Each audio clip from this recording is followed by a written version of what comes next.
E hoje a gente vai dar sequência naquele plano que a gente começou a semana passada com as 3 meninas, falando do mês de outubro. A gente teve mais um evento agora no mês de outubro, que foi o dia de Nossa Senhora. E hoje a gente vai falar de Outubro Rosa.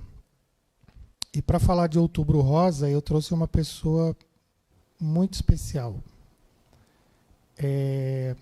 Ela teve uma passagem que foi muito significante para ela nesse mês que a gente fala, né, desse mês de Outubro Rosa. Eu vou falar com a pastora Bia Reitano. Tudo bom, Bia? Tudo bem, Márcio. Que prazer estar aqui com vocês. Eu acabei de falar para ela, eu posso chamar você de Bia, ao invés de chamar de pastora? Ela me respondeu, você fala do jeitinho que você se sentir melhor. Exatamente. A Bia, ela é pastora, é palestrante, apresentadora e influenciadora digital. Que chique, hein? É. A gente sempre se encontra aqui no estúdio, porque ela grava o programa dela logo em seguida do roteiro. Então, a gente está sempre se encontrando aqui às quintas-feiras. Vamos falar de uma passagem muito importante na sua vida, que ela não foi tão boa, mas a gente vai falar desse diagnóstico, nós vamos falar do tratamento e vamos falar da superação. Bia, como você chegou a esse diagnóstico de câncer? Olha, há 3 anos atrás, né, eu estava gestante do meu segundo filho e eu comecei a perceber na minha gestação, toda vez que eu trocava de roupa, eu percebia que a minha mama esquerda ela saía um líquidozinho, então eu percebia uma sujeirinha no meu sutiã. Mas eu estava muito tranquila, né? Eu estava gestante, então eu imaginava que era o colostro, que é aquele líquido que sai antes, né, do leite, com 6 meses de gestação.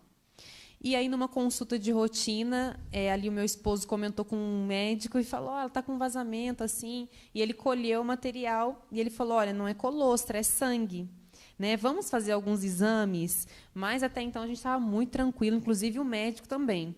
Né? E ali eu fiz mamografia, ultrassom de mama, e ele pediu também a biópsia. Então, no ultrassom de mama, na mamografia, não detectou nada. Eu acho que é o tipo de diagnóstico, por mais que você saiba que ele existe, por mais que você saiba que corre o risco, né, a mulher corre esse risco, mas eu acho que é uma coisa que nunca passa pela cabeça de ninguém, né? Nunca passa, e eu não me enquadrava em nenhum dos grupos de risco. Né? Então, assim, eu estava com 31 anos de idade. Principalmente por estar gestante, né? Por estar gestante, então foi um câncer de mama gestacional. Eu não tinha casas na família, nem do lado de pai, nem do lado de mãe. Então, assim, pegou de surpresa. Foi um susto muito grande. Você falou assim, eu não tinha esse caso na família. Como é que foi a sua reação ao receber essa notícia e como levar essa notícia para a sua família? Foi muito triste, foi muito difícil. Até aquele momento, a única coisa que eu sabia sobre o câncer, o conhecimento que eu tinha, é que era uma doença grave que matava. Então, o dia que eu cheguei no consultório para a doutora falar o resultado da biópsia para mim, ela me perguntou, ela falou, Bia, você já olhou o resultado? Eu falei, não, muito tranquila. E perguntou para o meu esposo, você já olhou? Ele, não. Quando ela começou a falar, olha, você está realmente com um tumor, é um tumor maligno, e aí começou a falar, você vai precisar passar por cirurgia, quimioterapia. A minha única reação que eu tive naquele momento, Márcio, foi interromper ela e falar, doutora, peraí, isso aí que a senhora está falando é aquele negócio que faz o cabelo cair? Ela falou, aí eu já comecei a chorar. Então, assim, foi um momento de muito medo, porque para mim aquilo era desconhecido. Quem recebe um diagnóstico como esse e não tem conhecimento, não tem a informação, por isso que é muito importante aquilo que a gente está fazendo aqui hoje, é a mesma coisa se estivesse recebendo uma notícia, olha, você vai morrer. E uma coisa que é muito engraçada, uma coisa que é muito interessante para as pessoas, porque, assim, a gente se conhece, a gente se vê toda semana aqui no estúdio e tal. A gente já comentou a respeito disso. Foi por isso que que eu falei para você, para a gente fazer essa matéria, Sim. no mês de outubro. Mas eu confesso para você que é difícil falar a pastora Bia que teve câncer. É uma palavra tão forte, é uma palavra tão pesada, ela dói na gente. É uma palavra que dói na gente. Então, é assim, você fica buscando subterfúgios, fica buscando outras palavras, não é um tumor, não é maligno, Isso. não é não sei o quê. É câncer. Isso. Mas é difícil. É. É muito difícil. A partir desse momento que você teve esse medo, que você deve ter levado isso para sua família de uma forma que deve ter sido muito difícil. Foi muito difícil e eu sempre digo que para a gente que está passando por aquele momento é difícil, mas para quem está à nossa volta, as pessoas que nos amam, sofre mais do que a gente. Sofre mais do que a gente. E ali a gente pode abrir um leque, porque às vezes as pessoas não sabem como reagir àquilo. Então, uma das coisas que me marcou muito foi o dia que eu tive depois que eu havia raspado a minha cabeça, a primeira vez que o meu pai esteve de frente comigo, ele não conseguia olhar nos meus olhos. Então, aquilo cortou meu coração, porque eu vi a dor dele. Então, mesmo eu estando passando por aquilo, a minha vontade era poder tirar a dor das pessoas que eu amava, porque eu não queria que eles sofressem por minha causa. Então, não é quando existe um caso como esse, não é só a pessoa que está com o câncer que sofre, mas é a família, são os filhos. Envolve todo mundo. O que mudou na tua vida? Na vida social, o que mudou na sua vida religiosa? O que mudou para você daquilo tudo que você fazia, daquele empenho que você tinha com todas as coisas que você fazia? Olha, Márcia, eu falo que existia uma Bia antes do câncer e uma Bia depois. Eu mudei completamente. Quando eu recebi o diagnóstico, eu já era mãe, eu já era pastora, eu já desenvolvi um trabalho com mulheres, né? Mas eu já tinha uma religião, né? Já falava, já ensinava sobre aquilo que eu acredito, sobre Jesus. Mas depois do câncer, depois de tudo isso que eu passei, eu me transformei. A vida, para mim, hoje... Uma virada de página para uma página nova. Hoje, eu vejo a vida diferente, eu intensifico cada momento, eu dou valor em coisas pequenas. As minhas prioridades hoje é completamente diferente de antes. Hoje eu entendo o valor das coisas, das pequenas coisas que são as mais importantes, que às vezes a gente, como ser humano, a gente tem uma vaidade de querer conquistar algo ou de achar que o que é grande é mais importante e, na verdade, não é. Então, hoje eu dou valor num copo de água que eu posso tomar, num prato de arroz e feijão que eu posso comer sem passar mal. Né? Então, assim, hoje estarmos aqui, hoje eu estar bem, estar saudável. Então, eu dou valor nas pequenas coisas que são as coisas mais importantes. Então, eu sou outra pessoa, completamente. Vamos falar um pouco do tratamento. Como foi seu tratamento? Quais foram os tratamentos que você fez? Eu passei por todas as etapas. Lembrando que eu estava gestante, então... eles precisaram antecipar o parto, então eu passei pela cesárea, né? Tiraram o Pietro. Logo após a cesárea, eles já marcaram a cirurgia da mama. Como eles pegaram muito no início, o tumor estava muito no início. Então, graças à minha gestação, eu sempre falo com as pessoas, eu testemunho isso, falo que o meu filho, ele veio com um propósito, e esse propósito era de salvar a minha vida. Ele nasceu prematuro? Nasceu. Tá. Né? E por eu estar grávida, que a minha mama vazou. Então, se eu não tivesse grávida, não iria mexer nos meus hormônios.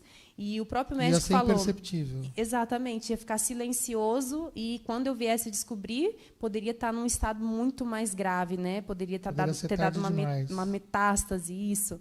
Então, eles tiraram o Pietro. Depois, eu passei pela cirurgia de mama, que eles chamam de quadrante, que eu não precisei remover a mama. Né? E depois da cirurgia, e foi um processo bem doloroso esse, porque assim que eles fizeram o parto, né, que tiraram o Pietro, no mesmo momento eles já entraram com uma medicação, porque eles precisavam secar o meu leite rápido porque eles iriam fazer a cirurgia em mim 20 dias, se eu não me engano, depois, e se no momento da cirurgia vazasse leite, eu iria correr risco de vida. Né? Então, ali foi um processo muito doloroso, porque eu tinha acabado de passar por uma cesárea, então eu entrei com essa medicação, precisava enfaixar minhas mamas, com muita dor, então não dava para. Foi um processo muito doloroso.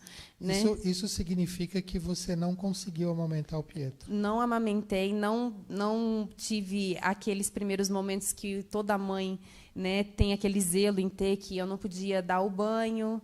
Né? Então, a minha sogra veio para ajudar. Então, eu me lembro que, às vezes, eu estava no quarto, lá com a mama enfaixada, operada, e eu escutava ele chorando, e, às vezes, eu queria ir lá poder pegar, eu não podia segurar o meu filho no colo. Né? Então, assim, ele estava com 20 dias, eu fiz a cirurgia da mama. Isso. Depois da cirurgia da mama, eu fui para casa. Né? Mas, mesmo assim, é uma cirurgia muito delicada. Eu falo que tem 3 anos... agora que eu consigo deitar do lado esquerdo sem sentir nenhum tipo de desconforto. Então, foi um processo muito doloroso. Né? Então, depois da cirurgia, aí eu entrei na quimioterapia.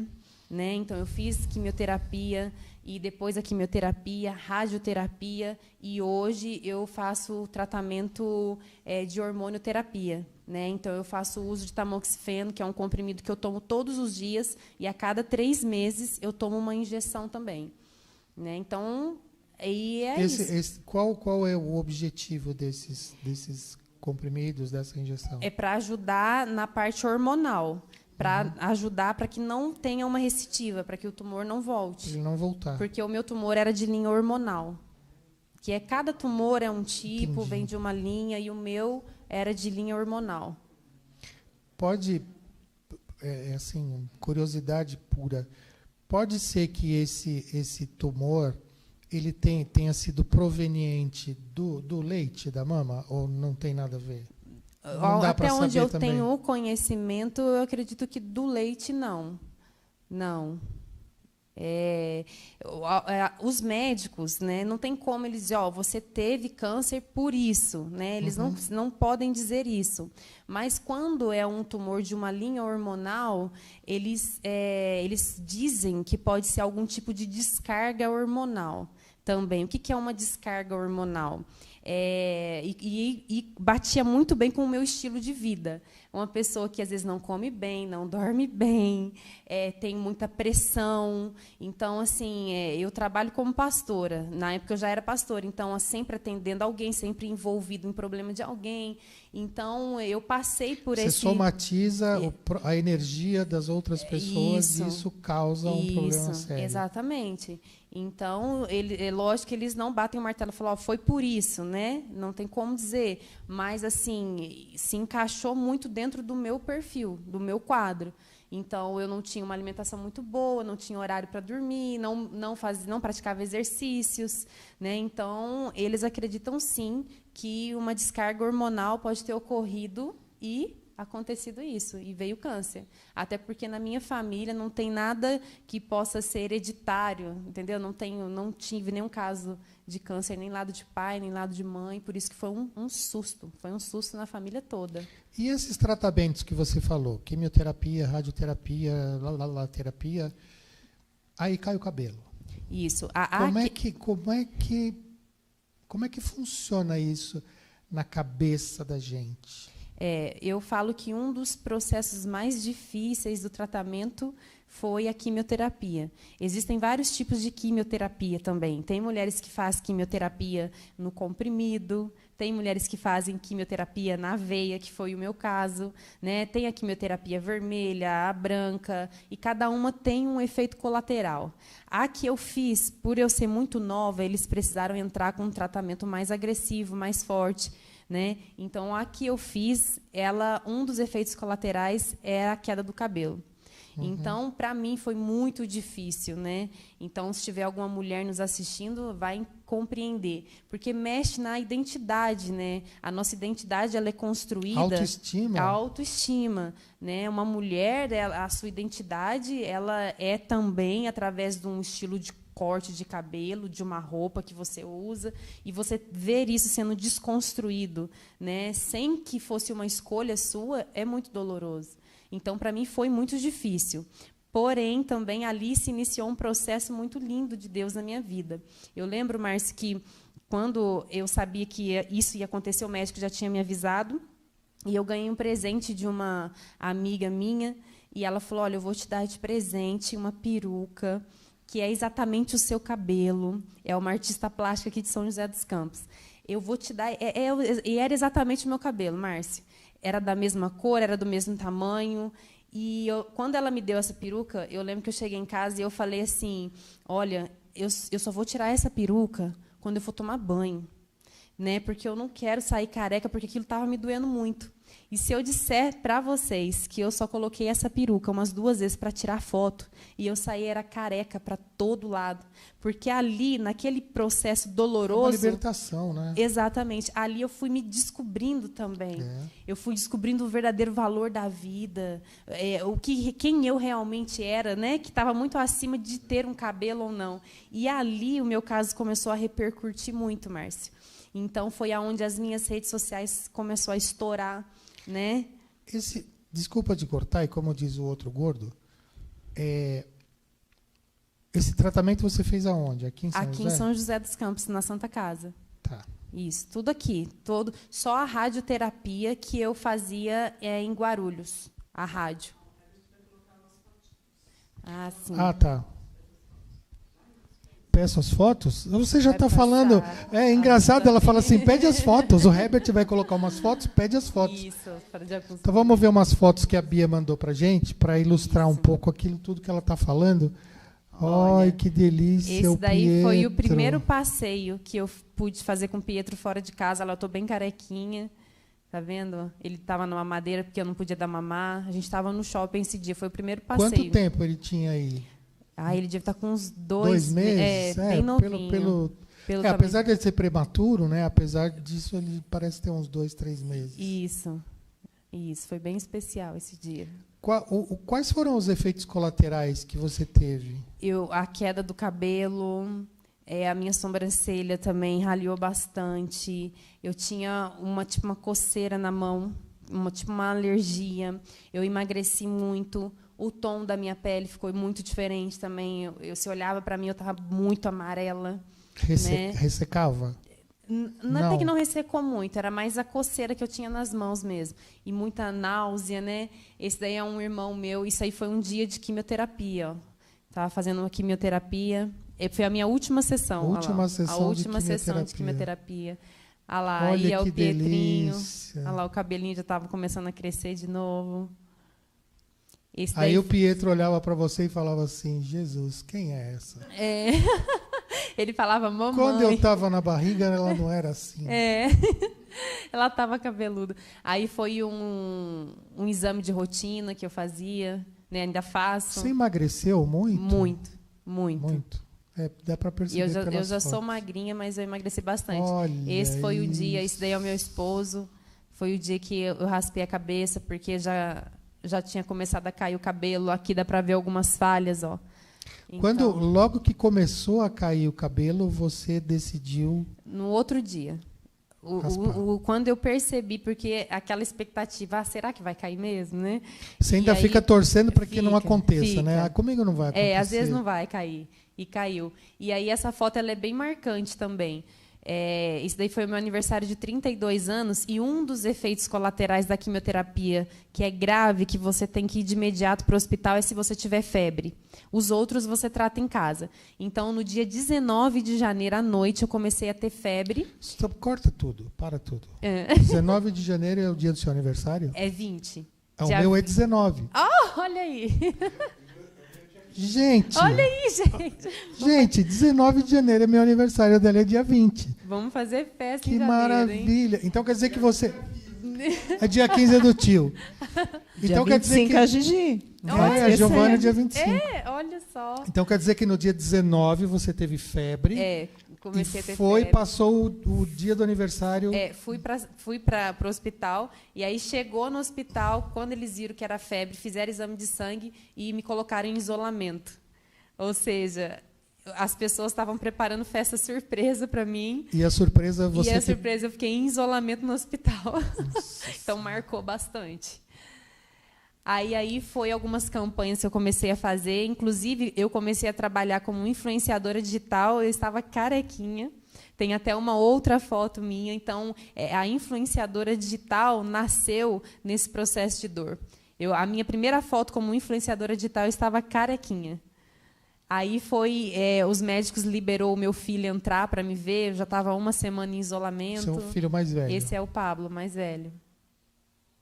E esse daí foi o dia que eu toquei o sino, o vídeo. O dia que você saiu? Toquei o sino que terminei o tratamento. Terminou o tratamento. Aí que maravilha. Tem essa cultura da pessoa tocar o sino, quer dizer que você concluiu, né? Que você venceu, que você conseguiu. É muito especial. Que coisa linda isso. Que coisa linda isso. Tem uma perguntinha. O que mudou na sua vida após a doença em relação à sua fé e seu olhar sobre as pessoas? Olha, em relação à minha fé, eu entendi ainda mais que Deus ele é muito mais do que alguém que está lá no céu cuidando de tudo aqui embaixo. Ele é meu pai, ele é meu amigo, né? Ele se preocupa comigo e ele não tem prazer na minha dor, mas ele tem propósito. Ele não tem prazer em ver as pessoas sofrendo, né? Mas ele tem propósito na dor. E ele nunca nos desampara.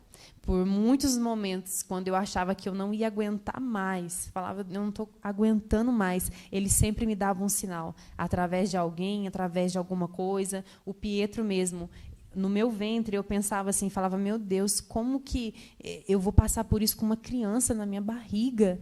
Mas hoje eu entendo, aquela criança, naquele momento, na minha barriga, não me deixou mais frágil, me deixou mais forte. Porque quantas noites, às vezes, eu estava lá chorando, quietinha, porque eu não gostava de demonstrar muito para as pessoas não sofrer. E eu falava, eu não aguento mais, Senhor, eu não tenho mais forças. Eu sentia um chute na minha costela, na mesma hora. É como se o Pietro estivesse falando, mamãe, aguenta firme, porque eu estou aguentando aqui, a gente vai vencer.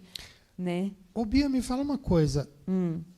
Você falou agora disso que você passou, que você chorava escondida, que você não queria transparecer isso para ninguém. Vamos falar hoje. Como é que você lida com essa emoção hoje? Como é que você lida quando você está aqui comigo, batendo esse papo, falando desse assunto, lembrando, relembrando, comentando? Como é que você lida com essa emoção? Eu sinto muita gratidão a Deus, sabe? Muita gratidão, porque hoje aquilo que aconteceu comigo, talvez tenha alguém que está nos assistindo que está passando exatamente e fala, olha, ela conseguiu, eu vou conseguir também. Né? Então, assim, é isso que eu falo, que existe sempre um propósito. Existe um propósito na nossa dor. Né? A nossa dor, ela ajuda a curar a dor de alguém. Então, quando eu falo sobre isso, eu vou ser bem sincera, no início eu tinha um pouco de dificuldade de falar sobre isso. Tá, o Pietro vai fazer 3 anos, tem 3 anos que isso aconteceu. Então, ali, quando eu tinha acabado de sair da químio, da rádio, eu estava muito fragilizada ainda. E quando a gente termina um tratamento como esse, eles colocam a gente para passar até com um psiquiatra, porque muitas pessoas elas caem numa depressão não durante o tratamento, porque aquilo ali é tão pesado, é tão rápido, acho que a ficha não cai. Quando aquilo acaba, que a pessoa fala, meu Deus, é comigo, aconteceu isso comigo, a pessoa começa a entrar numa depressão. Né? Então, eu passei por esse processo, quando eu falei, meu Deus, foi comigo, eu olhava numa foto e falava, gente, isso aconteceu comigo. E assim, e as pessoas querem muito, né, conversar com você. Como eu disse, o meu caso ele repercutiu muito. Então, por exemplo, em setembro eu tive alta, em outubro eu estava no Chile. Né? Então, o meu caso chegou em lugares, assim, as pessoas queriam conversar comigo nas redes sociais, era muita mensagem, né? Então as pessoas queriam falar, queriam telefone, e aí o meu médico um dia teve que falar para mim, falou, você vai desligar suas redes sociais. Você vai tirar 2 meses, eu já estava com palestras marcadas. Ele falou, você vai parar com tudo. Você vai sair de rede social, você vai desmarcar todos os seus compromissos, você precisa respirar. Você acabou de passar por um processo muito dolorido, né? E aconteceu comigo. Hoje é gratificante, mas existiu, sim, esse período que não era tão confortável falar sobre isso, porque eu ainda estava naquele processo ainda. Como foi para você receber a notícia da cura e o que mudou na sua vida após o câncer? Olha, eu recebi a notícia o dia que o médico falou, né? Brincou. O dia do sino. O dia do sino foi muito emocionante, né? Porque ali, a hora que eu toquei aquele sino, é como se falasse, olha, acabou. Porque uma pessoa que está passando por isso, você acorda todos os dias de manhã falando, Senhor, quando vai acabar? E aí você vai... E eu me lembro que, quando eu fiz um último exame, detalhe, eu passei um susto, porque quando eu fiz eu faço um check-up. E aí, quando concluí todas as etapas, o meu médico pediu o check-up de tudo. E aí, o que apareceu? Umas manchinhas no meu fígado. Quando o médico falou para mim, falou assim, olha, a gente vai repetir novamente os exames, porque apareceu umas manchas. E eu estava indo aquele dia pronta para mim ouvir, acabou, Bia, agora a gente vai ficar só né, vamos acompanhar o seu caso. E quando ele me falou aquilo ali, o meu chão abriu mais uma vez. Aí eu já pensei, falei, meu Deus, de novo, né? Só que aí repeti os exames, passou mais um mês e acabou que deu tudo certo, né? Mas assim, é aqueles momentos que você tem que ter muita fé em Deus, né? Você tem que confiar, acreditar. Eu sempre falo isso com as pessoas. Muitas pessoas falam, mas como que você conseguiu passar por isso? E eu sempre digo a mesma coisa. Eu passei por isso porque eu sempre acreditei que eu estava no controle, né? Que Deus estava no controle, quer dizer. Ele estava cuidando. Exatamente. Como que você utiliza essa sua experiência e essa sua superação para ajudar outras pessoas, para ajudar principalmente outras mulheres? Sendo o mais verdadeira possível. Eu sou muito verdadeira agora, né? Tipo assim, você chorava? Chorava. Você ficou com raiva? Fiquei. Você questionou Deus? Questionei, né? Então, assim, eu deixo as pessoas ver a Bia humana, né? Porque se eu contar uma história, Márcio, de super-heroína, as pessoas elas vão olhar para mim, elas não vão se identificar, elas vão falar, nossa, eu não tenho isso, que ela tem essa força. Comigo não é assim, eu sinto assim, eu penso assim. Então, todo o trabalho que eu faço hoje voltado para as mulheres, né, seja numa palestra, seja na igreja, seja no programa de TV, seja numa entrevista, né, eu sempre sou o mais verdadeiro, mais transparente possível. Então, isso significa que a palavra da pastora, a partir desse momento, ela passou a ser diferente do que era antes. Quando a pastora está no púlpito, quando a pastora está no palco, quando a pastora está numa palestra, a palavra dela hoje é diferente do que era antes. Isso, não diferente na base de fé, sim, mas de você se permitir ser humana.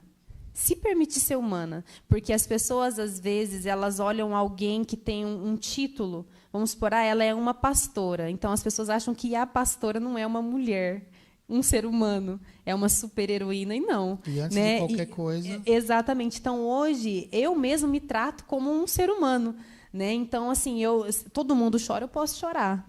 Todo mundo erra, eu posso errar, claro, né? Então, assim, o porquê eu sou uma pastora, o porquê eu sou uma apresentadora, uma palestrante, porque eu quero poder passar aquilo que eu tenho de bom, eu quero transmitir a minha experiência e levar outras pessoas a ter uma experiência que um dia eu tive. Você entende, Márcia? Aquilo que eu tenho de bom. Não é porque eu sou melhor ou porque eu tenho um superpoder que talvez outra mulher não tenha, muito pelo contrário. Eu quero que as mulheres, elas olhem para mim e elas vejam, olha, ela é carne e osso, falha como eu, e tem ela defeitos, tem defeitos, tudo. E ela venceu, ela superou um problema, uma grande dor, então eu vou superar também.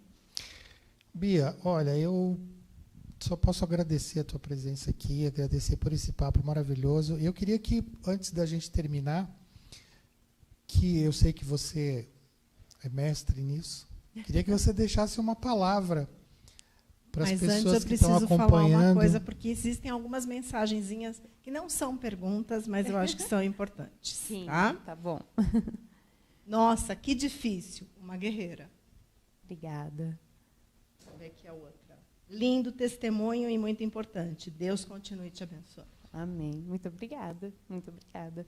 E eu quero agradecer ao Márcio, à Pati, ao Roteiro por essa oportunidade, por essa porta, né, de poder estar transmitindo, né, aquilo que aconteceu comigo e levando esperança, né, a todo mundo que está nos assistindo, não só mulheres, mas homens também. Então, a mensagem que eu gostaria de deixar para você é que não importa o que você está passando, eu não sei qual é a sua dor, mas o que eu sei, o que eu tenho certeza é que Deus tem propósito nessa dor. E essa dor, um dia, ela vai curar muitas pessoas. Essa dor, um dia, vai te levantar a tal ponto que vai te dar uma ousadia para você executar os propósitos pelo qual você foi criado. E aqui eu agradeço essa oportunidade. Mulher, câncer tem cura. Entra de peito nessa. Exatamente. Prova disso é eu estar aqui. Obrigado, Bia. Muito Muito obrigada. obrigada, Grande beijo querida. para você. Um beijo para o Pietro, Pode que deve estar lá deixar. vendo a gente. Isso. Pablo também, Pablito. senão rola Pablito ciúme. também. Isso.